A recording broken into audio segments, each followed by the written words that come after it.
Hi, I'm Dr. L.Y.L.E, and this one time I was staying at my friend's house, and he had this specialty oven that you could plug into an outlet that you put on your counter that he got from his neighbor chef friend of his, and it was like 3 feet wide and like 2 feet tall, and it really did make great pizzas. But if we were using that oven that plugged into the outlet, and then my roommate put his ice cream in the microwave to soften it up, if the microwave went on at the same time as that big countertop oven went on, the power would go out in the kitchen and the adjacent room. Now, this is actually a good thing because we blew the fuse, because there was so much electricity going through the wires that if the fuse box wasn't there, the wires would get very hot and burn the place down, which is bad. So the fuse box is actually good. And oftentimes in our life, it's like we got the oven and the microwave and the blender all going at the same time, causing a tremendous amount of mental and emotional overload. I remember at one point in my life, my father died, I opened a business, I was out of money, my car was breaking down, I had to drive across the country. I was really stressed out. And so after I drove from Colorado to Pennsylvania, I made sure I got an adjustment. Not only because my shoulders hurt for driving for so long, but mostly to reset my nervous system, because I could tell I was really stressed and overloaded. And so just like in the example I gave in the beginning, when we have all these different things plugged in, we often blow a circuit. And so that's one of the biggest reasons I find that people's spines are out of alignment, because your spine is like the fuse box of your body. And that's why I am going over all these lessons and examples of how I learned to love myself. Because growing up, I had my fair of dramas and traumas and aggravations and frustrations, and didn't know what to do with those energies. And so I sought out a lot of like metaphysical, spiritual, meditation type things to really learn how to love myself again.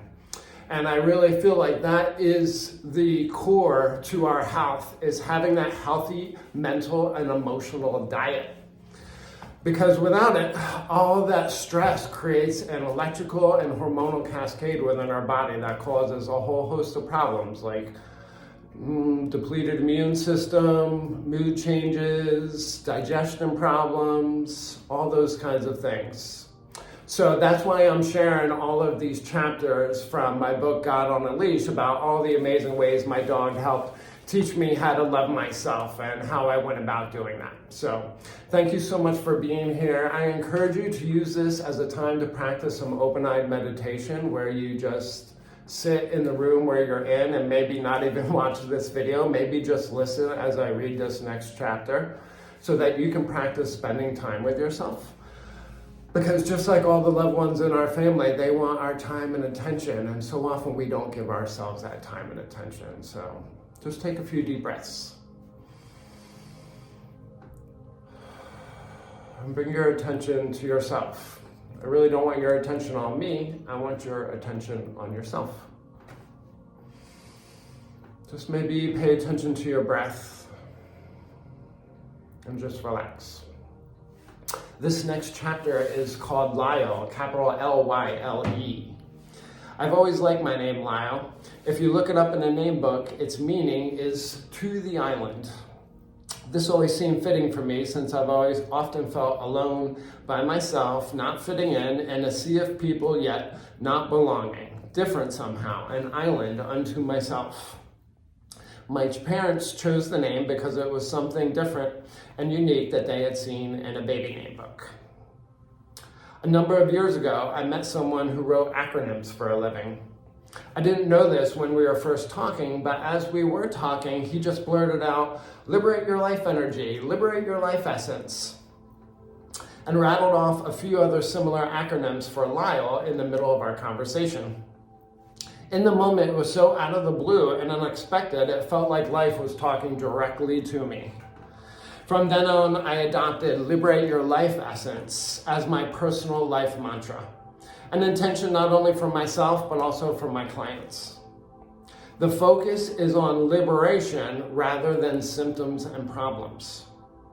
A perfect example of true healthcare, where the focus is indeed on health, as the name healthcare implies. We don't call our current healthcare system sick care, even though it does indeed mainly focus on sickness, symptoms, and disease, and very little on health and wellness. When we are manifesting ultimate wellness, we must be focused on what we do want, not on what we don't want. This way, even as symptoms and problems arise, we are rooted in our own inexhaustible liberation, immaculate health, and radiant well-being regardless of circumstance. Liberate, quote unquote, is one of my favorite words, and I love its use in my name and its intentions for myself and all. The dictionary definition is the act of setting someone free from imprisonment, slavery, or oppression. Often these words may initially be seen from a literal approach, like being imprisoned in jail, but I think it's also important to look at how we may imprison ourselves with our own thoughts or ideas, or how we may be a slave to our emotional dramas, and therefore internally oppressing our natural, spontaneous liberation. The way we set ourselves free is by more intentionally joining in the process of liberating our life essence that is already always underway and on. This points to the fact of something already present within, not something needing to be cultivated or made. Our presence already present.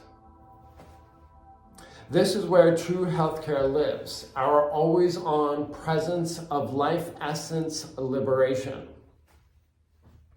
I feel it's important to reflect on my own life at times and ask important questions.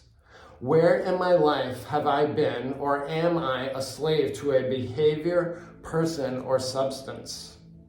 When have I ever felt imprisoned, not able to express and or share my inner artist because of some trauma from the past that has me held in an invisible prison? How have I oppressed myself so much that I don't even know I am the one oppressing myself? Whatever the answer to any of these questions, for me, the answer is always to respond with L.Y.L.E, L.Y.L.E, where I focus on the essence of the internal liberation of love life that I am at my core. Just as all the ancient traditions have said, love is the answer. May these words and this text magically liberate all simply by reading these words. One of the most important aspirations in my life is to liberate my best self. As if we were in a cosmic video game and I went into the settings and activated God mode, where all my divine gifts were turned up to 10 and my skills and talents were honed and mastered. I live with profound compassion and patience. I am a living, breathing example of the new divine human, where our human self and our divine self are merged as one, shining unconditional love and universal presence. This is our birthright and what the second coming in Christianity was all about, in my view. Not one being returning, but all beings returning to the direct experience of the beauty and majesty of oneness within ourselves, liberating our own life essence, godliness, divinity, or whatever word resonates best. When I speak of God on a leash and treating my dog with the same reverence and respect that I would God, I am simultaneously teaching myself to honor myself with the same reverence.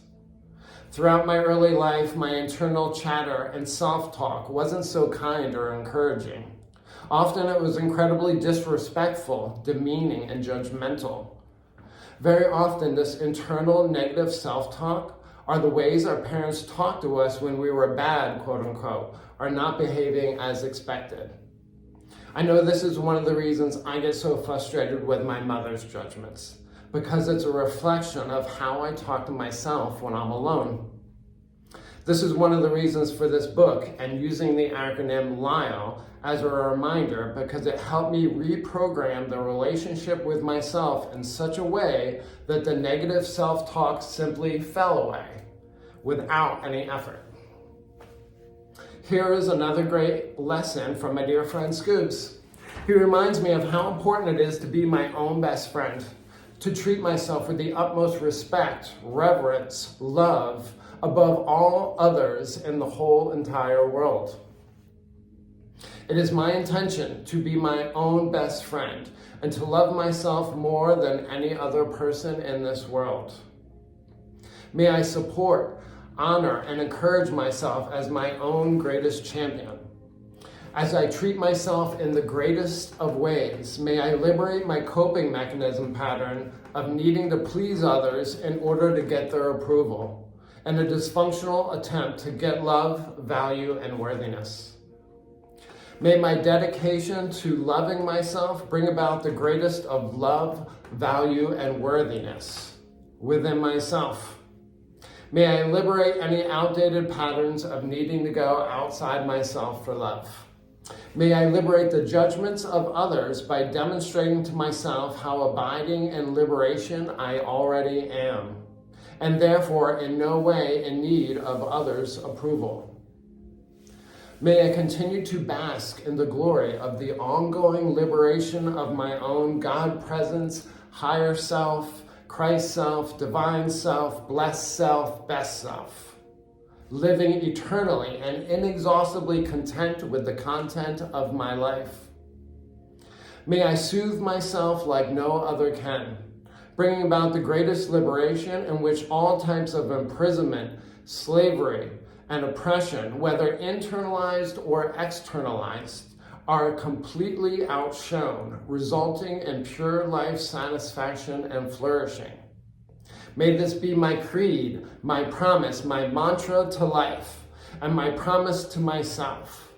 And may it be graciously.